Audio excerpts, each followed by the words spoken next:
Hello, my love. You found your way to a little pocket of shimmer. This is Komorebi with Kiran, where light and story meet.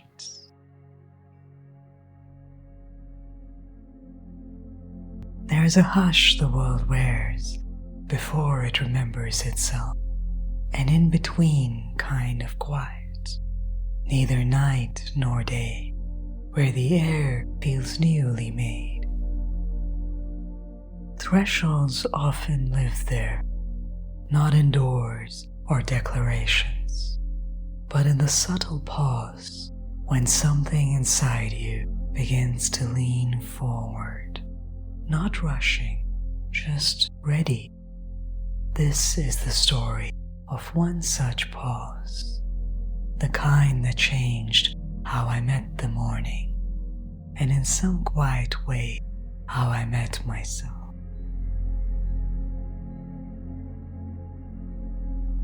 I woke before my alarm without reason or intent. No urgency, no noise. The sky was pale, unfinished, as if the world hadn't quite been painted as yet. Usually, I'd roll over, check my phone, drift back toward the hum of habits. But that morning, something small whispered, "Get up." So I did. I filled my water bottle, tied my hair, and stepped out while everything still belonged to dawn. The air held the cool taste of rain. Each breath felt like it belonged to a cleaner version of life. A cat blinked at me from a wall as if to say, "You're early." I walked toward the park nearby, my small sanctuary of trees and plants and benches that know my name. It's not wild, not untouched, but it has its own kind of truth. A place where leaves still rustle in language older than words. The streets, still glistening, led me there like a trail of silver light. The trees stood tall, their leaves bejeweled with dew. Somewhere nearby, a bird cleared its throat and began to sing. A single note at first, then another, until the air filled with tiny music. And in that simple, glimmering moment, I realized how starved I'd been for stillness. I slowed down, watched sunlight gather, then spill like honey over bark and grass. The path shimmered with fragments of light, like the world was gently waking, one particle at a time. The mind, of course, tried to interrupt, lists, deadlines, plans waiting back home. But the morning didn't care. It kept unfurling. A breeze slipped through, brushing my hair across my cheek, and I felt something inside me unclench. It was as though the world was exhaling, and I was remembering how to breathe again. And for one suspended heartbeat, everything aligned. Breath, wind, pulse, sunlight. I didn't just witness morning, I became it. I wasn't doing anything special, just walking, just noticing, and somehow that was enough. When I turned towards my home, everything looked the same, and nothing did. A shopkeeper was sweeping his doorway, his broom catching the light like a slow dance. A woman in a pink scarf was laughing into her phone, her voice rippling through the morning air like music.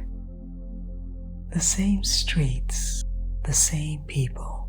Everything looked touched, like someone had turned up the brightness on the world.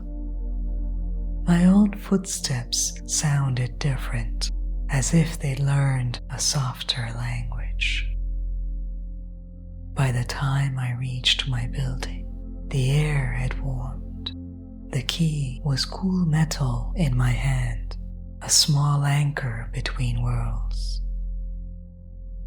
Inside, sunlight spilled across the floor like a familiar friend, waiting patiently for me to notice. I didn't rush to make my morning cup of coffee. I stood at the window first, watching dust motes drift in the light, tiny galaxies suspended midair. My breath slowed to watch their weightless rhythm.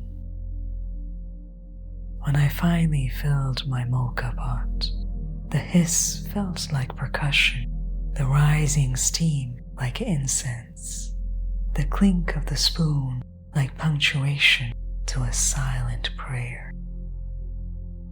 I carried my cup to the window again and sipped slowly, watching the city move.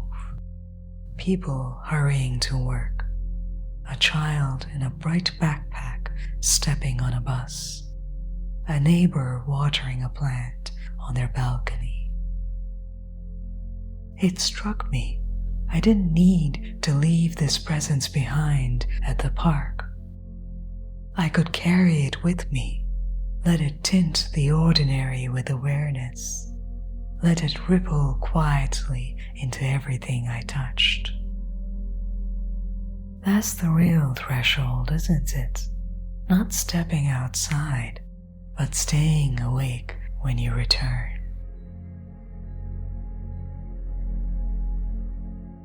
Beginnings rarely announce themselves. They don't come wrapped in clarity. They come as softness, as curiosity, as that slight lift in the chest when something inside you whispers, "This matters. Pay attention." That morning taught me that renewal isn't a restart, it's a remembering. The world is always ready to meet us, but it waits for our eyes to open, our breath to slow, our hearts to listen. Crossing a threshold isn't about leaving something behind. It's about returning with new sight. It's about seeing your own life, the one you've already built, and realizing there's still light in every corner if you turn towards it. Maybe that's what light does best. Turn the ordinary luminous, one noticing at a time.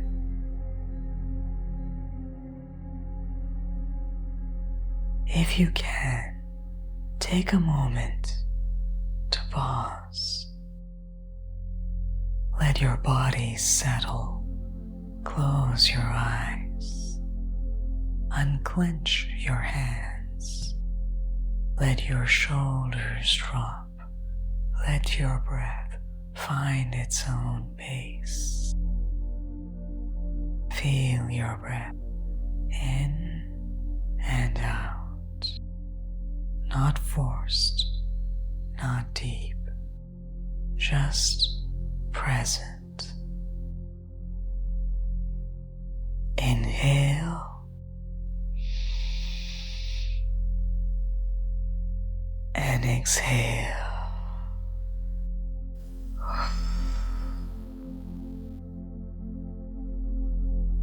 Now imagine yourself standing before a threshold. It could be a doorway, a gate, or a patch of golden morning light. You don't have to know what's on the other side.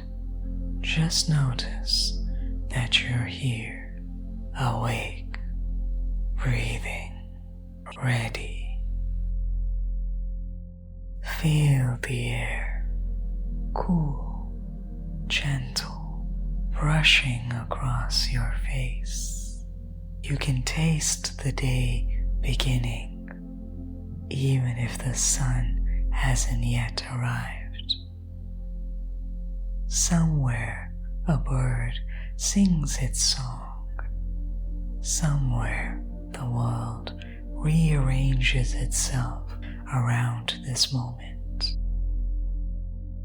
Now take one small step forward. No rush, no effort. Feel the ground receive you, the air welcome you, and the light brush your face. This is your first morning, your quiet invitation to begin again, to carry the shimmer into whatever waits for you, and to keep walking as though the world is whispering, I'm right here with you.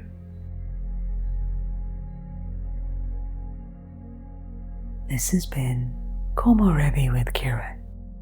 Stay luminous until we meet again.